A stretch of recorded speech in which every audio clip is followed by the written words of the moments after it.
We're back working on the Beetle, and let's see here. If I can find it. There it is. Got some tire pads that were bought from whatever, and I'm gonna make a few myself. And they don't have to be perfect. They just have to be.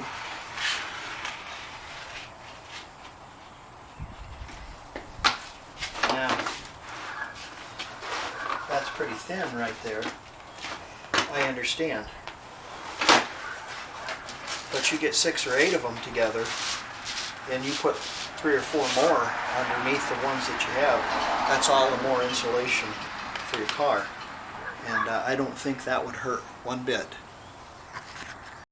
Big old mess there. But what I did, I have 8 pieces for the back, and I have 4 for the front, plus the ones I have. So it's pretty thick. It's pretty good. And the thing I like about it is it didn't cost a fortune and readily available. So the more, of course, you put down, you can only put a certain amount because the seat has to slide and your carpet has to go in and stuff. But you can put 2 or 3 extra 4 pieces or something like that down. And of course, the more insulation you have in the bottom of the floor, the warmer the car is going to be, the quieter it's going to be. So that's a good way to quiet your car down quite a bit. I've got some 2x4s and such on there, 4x4s, and some heavy stuff. While I was at the big box store, I bought one of these. It's amazing how cheap one of these are. They're not expensive. I think $11. $11 for a fire extinguisher. Yeah, you know, I can't remember who it was. I think his name's Craig. Had commented on my channel about getting a plastic box underneath there, and I've got to do that. I'm going to do that. And he's exactly right. He is perfectly exactly right. The saddest thing I've ever seen in my life are cars with electrical fires that you can't put out because you don't have a fire extinguisher or you didn't go through certain steps to save your 60-year-old car wiring, you know, from burning up. So there's a lot of power in a battery and it'll cook your car quick. On Biden's speech from our show yesterday. I'm eager to hear. Nigger to hear next. Oh, you just dropped the N-bomb. Yeah, hold on a second. I know what you're going to say. Not a word whisker, but it's a bad whisker. Here's just a case for those who missed it. Nigger to hear next. Nigger to hear, nigger to hear. Oh, that's a word ever. If Trump did that, they'd come after him with pitchforks.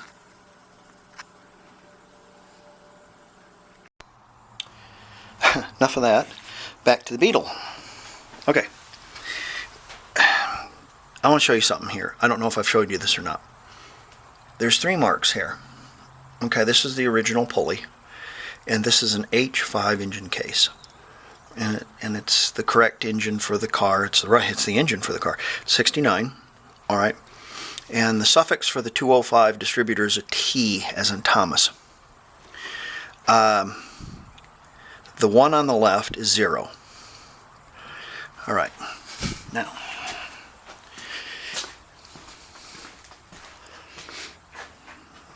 if you look in this book, here's my 205T distributor with no information. So what do you time it at?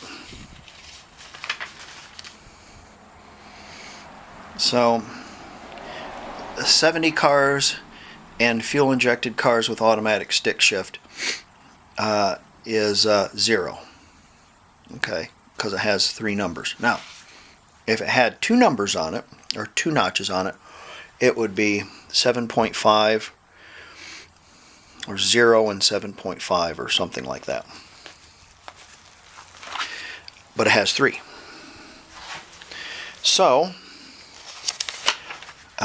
back to that's fuel system. Let me bookmark that really quick. What the deal is I'm having to use two different books. So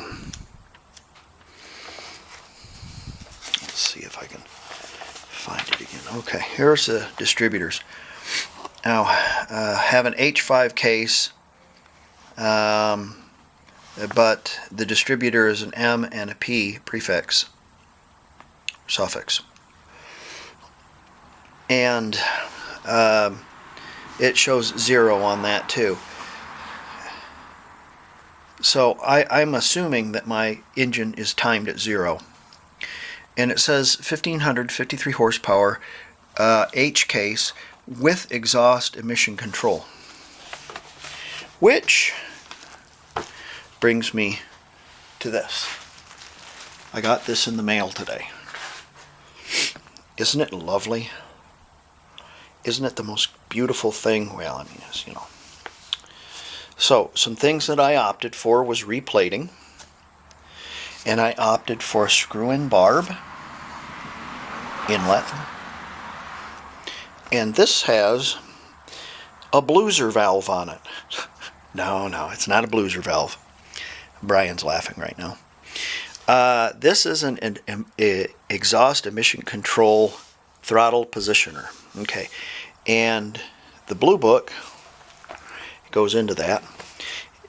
Before I go into that, there's another little deal too. It's called a main jet with altitude corrector. If you ever seen one of these, it's a hoot. It's pretty wacky. You ought to read up on it. It's pretty neat. It's for high altitude, and it works. What this is for, when you let off the throttle and you're going downhill, your engine is being propelled by the force of the car going down the hill. You've let off the throttle and the butterfly is closed. Ergo, no oil or no air is going through, okay? But there's fuel going through because there's still a vacuum in the engine. So what this does is when you let off the throttle and you're going downhill and there's a vacuum, it doesn't let off of it automatically. It does it in about 3 or 4 seconds to burn the fuel that's in the circuit. And that way it stops it from backfiring, and it stops it from incompletion of a burn. It has an adjustment screw here. And what you do is when you have your timing set right, your dwell set right, and your engine warmed up, when you pull this little lever, there's a little washer right here, and when you pull this lever in, the washer touches that. It's a stop, but it opens the throttle, and the throttle, when you open it up like that, should be 17 to 1800 RPM.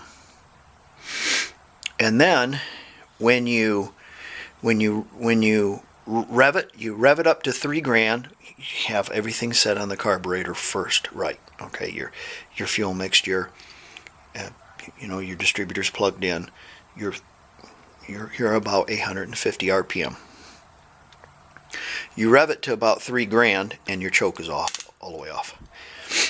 Engine warmed up. You rev it to about 3 grand, and then you let up on it.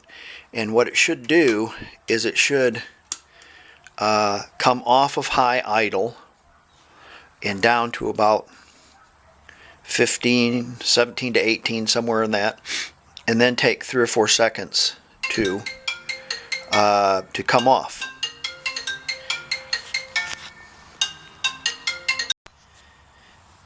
If it doesn't come off and it takes longer than 4 seconds or something like that, it says in the book, I can't remember, I think you turn it anti-clockwise and vice versa. If it doesn't stay on for that amount of time. A lot of you might think, well, you don't need that, blah, blah, blah, blah, blah, blah, blah. I don't want this on my car, but this is what the car came with.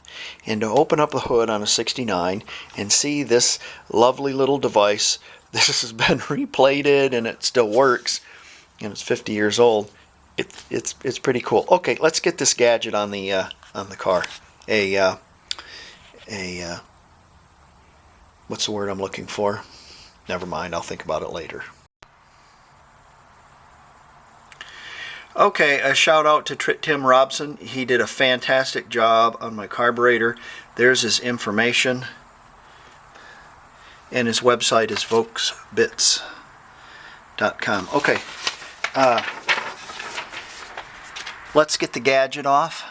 And what I said before, that was a nod to Bogey in the movie Sahara when he was changing the gadget on the back of his tank on the air cool. I think it was a starter probably, but he didn't call it a starter, he called it a gadget. So we'll take the carburetor that Brian had given me to run my car, and we will put that one on. No sealant on the gasket, so it's better that way.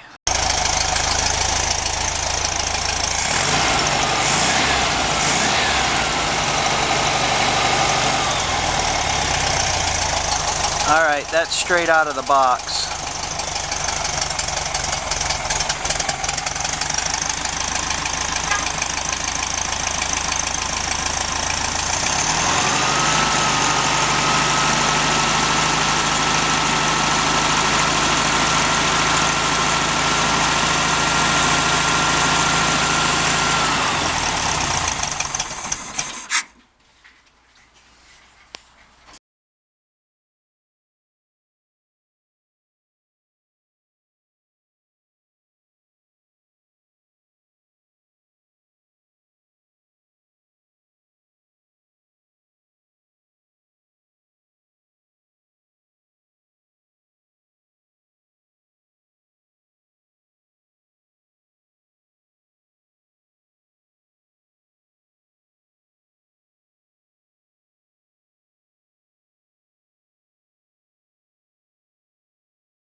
Alright, I'm assembling all my hoses and stuff, and there's a little connection right here, and what it is, it's this little deal right here, and it goes on here, and then there's a bolt that goes in it. But in typical Volkswagen fashion, this one come off my 67 because I do not have this valve on the 67, but it did have this for the valve. However, the valve must have been different in some way, because this one is about a 1/4 of an inch to a 1/2 inch too long. So I will have to source one of these and see if I can't find one. I think I have another air cleaner out in the shed. I'll have to look at it. Here's a good reason why you should never throw any of your old Volkswagen stuff away. You can see the difference. So you know the one on the right is for this one. The one on the left, I don't know what it goes to. Because this, the one on the right that I got out of my back garage, come off a double snorkel 67 with the two small tubes, 67 only, air cleaner. And this long one was on my 67. So, man, I don't know. I don't know. I know the short one's going to fit though. So let's get that on there. Let's get things all buttoned up, and we'll check our timing, our dwell, let the engine run. I took a little bit of the choke off. I made a new choke cable because the other one was for the different carburetor. And let's get things so it'll run. I'm still missing my Bowden cable, but I'll do that later. But let me get things together where it'll run.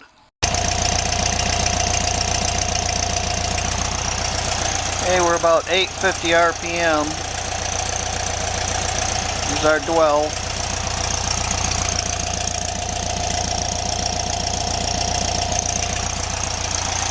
Our dwell is the points, open and close, at a 48.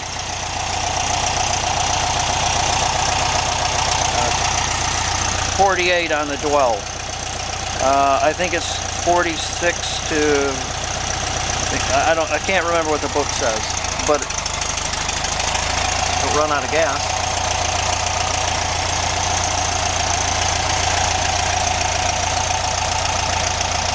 Okay, our timing is spot on.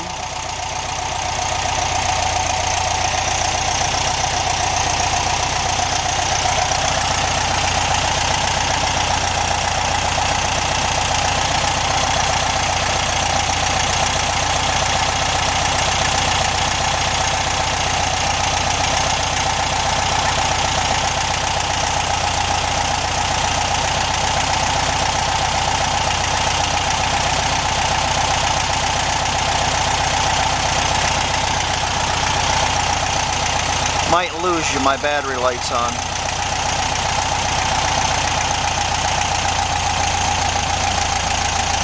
Here, slow down, bring it back up.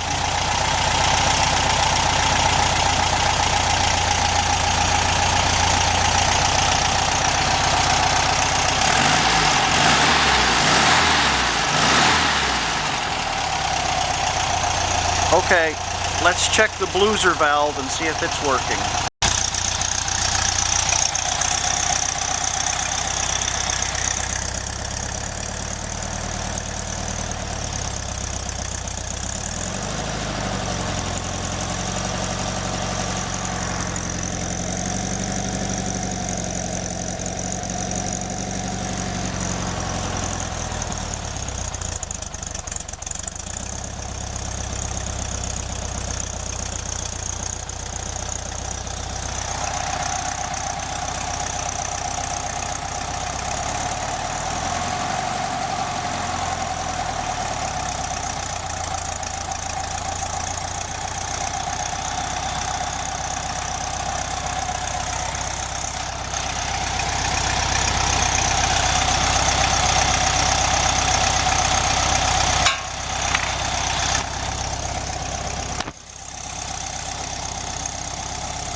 A little fast on the RPM, but it's okay. Not bad. Okay, I can tweak just a little bit more, drive it around and tweak. You know, it's an absolutely new engine. Hasn't been run anywhere, not broke in or anything, so. We'll do the Bowden cable, and I'll tweak a little bit more. But essentially, your timing has to be straight. Your dwell has to be straight, and then you adjust down to about 900, 850 on your RPMs right there, and then there's a screw in the side. Screw it in until it starts stumbling, screw it back out until it comes up, about a half turn more out.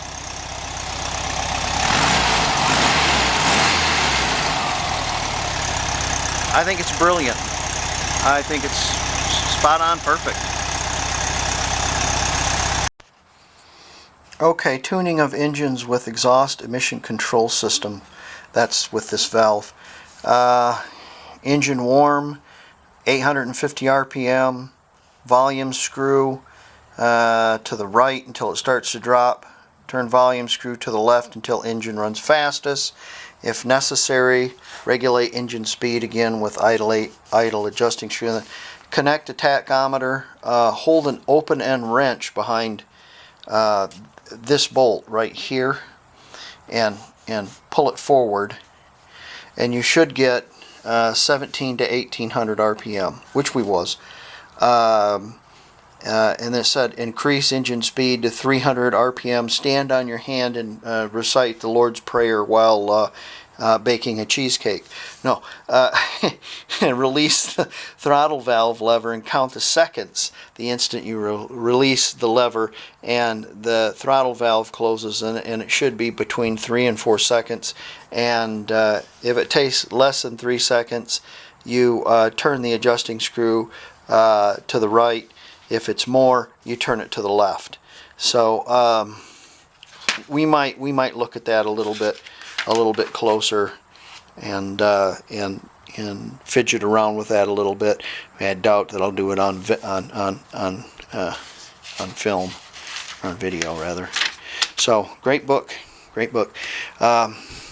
Here's the carburetor that Brian gave me.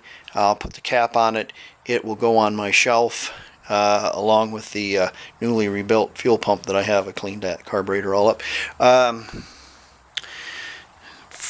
For those that you are asking about, the wrong battery and whatnot like that, I have this box. I might need to cut it down slightly. I also have a cap that goes on my battery. I don't know if I'll just use that. Probably just use this. So that'll be great. Close up this video. Brian sent me a set of lock knobs, escutcheons, and oilers, and I'll show you where they all go. This other part here, I may or may not discuss it, because I have my own setup for that probably none of you would do. So it involves urethane. All right, let's get these on. I believe this to be an original VW, maybe it's not. The other one is a little button looking thing. Maybe this is not. It sure looks original. It has all the earmarks of original. It has the little, it looks very Volkswagen-ish. So, I don't know. Here's the ones that Brian got me. They are obvious repops. Also, if you don't know, there is a little escutcheon that goes there. Let's see if I can get it on. Nope, it broke. No, I'm just joking. And then the lock knob goes there. Oh, isn't that delightful? I'd much rather have something that I can hook a coat hanger on and open this thing up with. Again, I have not detailed my doors or my door panels, so there's a lot of cleaning I'm going to have to do. Boy, that's about a mile long, isn't it? There we go. Oh, that's nice. That's nice. Okay, and the last thing is our oiler. Bet you didn't know that that hole right there was to oil your lock with. Oiler. Yeah, snake oiler. Yeah. For those of you that don't remember, Speed Racer. It goes right there. Well, thank you, Brian. That's awful nice of you. Yes, look at that. Coming along. Coming along. Okay, we're going to wrap this one up. And thank you for being in my garage and wrenching with me. And slowly but surely, I'm just jazzed about the carburetor. That means that I can drive this thing now, because I've got tags and insurance on. I haven't got tag on, but yeah. So I'm gonna fool around with that blueser valve. It's not a blueser valve. It's a it's not an altitude adjuster. It's a it's for emission control. So yeah, there you go. All right. See you guys later. Beautiful day in Oklahoma today. Beautiful evening too. You get sunsets like this. Beautiful. About 60 degrees outside now. Yeah, a week ago it was minus 17. Yeah. All right. See you later.